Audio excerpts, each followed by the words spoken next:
दोस्तों, आपने सुप्रसिद्ध मां कामाख्या मंदिर के बारे में तो सुना ही होगा।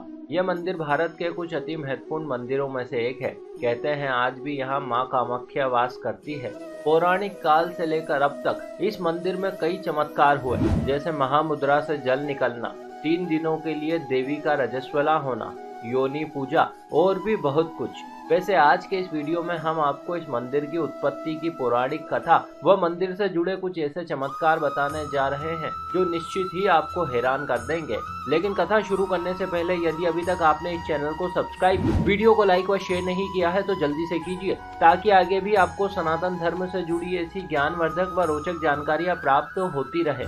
नमस्कार और एक बार फिर स्वागत है आप सभी का आपके अपने वीडियो कलेश यूट्यूब चैनल पर।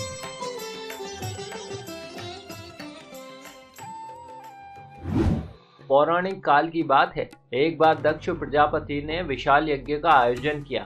इस यज्ञ में उसने अपने सभी सगे संबंधी तथा देवताओं को आमंत्रित किया, किंतु अहंकार के चलते उसने अपनी पुत्री सती व जमाता महादेव को निमंत्रण नहीं भेजा। दरअसल वो भगवान शिव को असभ्य व गैर सामाजिक मानता था और धीरे धीरे से यह विवाद इतना बढ़ गया कि दक्ष पुत्री सती ने अपने प्राण त्याग दिए। बस फिर क्या था, इस घटना से महादेव अत्यंत ही कुपित हो उठे। उन्होंने सती के शव को उठाया और उसे लेकर वे तीनों लोकों में भ्रमण करने लगे। अतः उन्हें इस दुख से उभारने हेतु श्री हरि ने अपने सुदर्शन चक्र से सती के शव के लगभग 51 टुकड़े कर दिए। ये टुकड़े जहाँ जहाँ गिरे वहाँ पर अलग अलग शक्ति पीठों की स्थापना हो गई और उन्हीं में से एक जहाँ पर सती की महामुद्रा अर्थात योनि गिरी, वो स्थान कामाख्या शक्तिपीठ कहलाया। तदनंतर इसी महामुद्रा से देवी कामाख्या प्रकट हुई। कहते हैं उनका स्वरूप अत्यंत ही मोहक था। वर्तमान में यह स्थान असम की राजधानी दिसपुर के पास स्थित गुवाहाटी से करीब 18 किलोमीटर दूर नीलांचल पर्वत पर स्थित है। तंत्र संप्रदाय के लिए एक अत्यंत ही महत्वपूर्ण स्थान है। पौराणिक काल में यहाँ पर असुर राज नरकासुर का राज था। कहते हैं नरकासुर स्वभाव से अत्यंत ही कठोर व निर्दयी था। वो अपनी प्रजा पर अत्याचार करने में तनिक भी संकोच नहीं करता। अतः उस अत्याचारी को जब ये सूचना मिली कि उसके राज्य में देवी कामाख्या एक सुंदर कन्या के रूप में वास करती है, तो वो कामी उन्हें पाने के लिए लालायित हो उठा। उसने छल, बल व माया इत्यादि हर प्रकार से कामाख्या को पाने का प्रयास किया, लेकिन वो मूर्ख ये नहीं जानता था कि शक्ति स्वरूपा भगवती कामाख्या उसका काल है। जब देवी के लाख समझाने पर भी वो नहीं माना, तब देवी ने उसके समक्ष एक शर्त रखी। उन्होंने उससे कहा कि यदि वो अपने सामर्थ्य से केवल एक ही रात में नील पर्वत के चारों ओर पथ तथा मंदिर प्रांगण में विश्राम गृह बनवा देगा तो वे उससे विवाह कर लेगी, किंतु यदि वो ऐसा नहीं कर पाया तो फिर उसकी मृत्यु निश्चित है।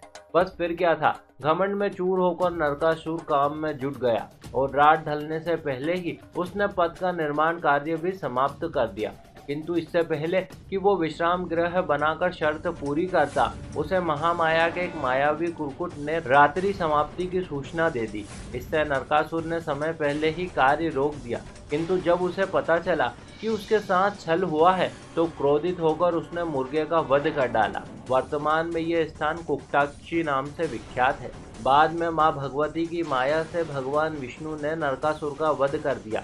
उसकी मृत्यु के बाद उसका पुत्र भगदत्त कामरूप नगर का राजा बना, लेकिन शीघ्र ही उसका वंश भी समाप्त हो गया। कहते हैं वर्तमान में यहाँ देवी अदृश्य रूप में वास करती है। प्रतिमा के नाम पर यहाँ बस देवी की महामुद्रा दिखाई देती है। इस महामुद्रा से लगातार जल बहता रहता है। कहते हैं ये जल अत्यंत ही पवित्र व चमत्कारी है। इसमें असाध्य रोगों को दूर करने की अद्भुत शक्ति है। इसी प्रकार से प्रतिवर्ष आषाढ़ माह यानी कि अंग्रेजी कैलेंडर के जून माह में देवी कामाख्या का मासिक चक्र अर्थात देवी रजस्वला होती है। कहते हैं इस दौरान महामुद्रा से जल की जगह लाल रंग का तरल बहता है और तब इस महामुद्रा को एक सफेद वस्त्र से ढक दिया जाता है। ऐसे में 3 दिनों तक मंदिर के द्वार बंद हो जाते हैं। तदनंतर 3 दिनों के बाद जब मंदिर के द्वार खुलते हैं तब ये सफेद वस्त्र लाल रंग का हो जाता है और इसी वस्त्र को प्रसाद के रूप में सभी भक्तों में बांटा जाता है। जब ये चमत्कार होता है तब यहाँ 3 दिवसीय अम्बुवाची पर्व मनाया जाता है। इस दौरान यहाँ कई पहुँचे हुए तांत्रिक अपनी शक्ति बढ़ाने के लिए उपस्थित होते हैं। कहते हैं मेले के दौरान यहाँ स्थित ब्रह्मपुत्र नदी का जल भी लाल हो जाता है।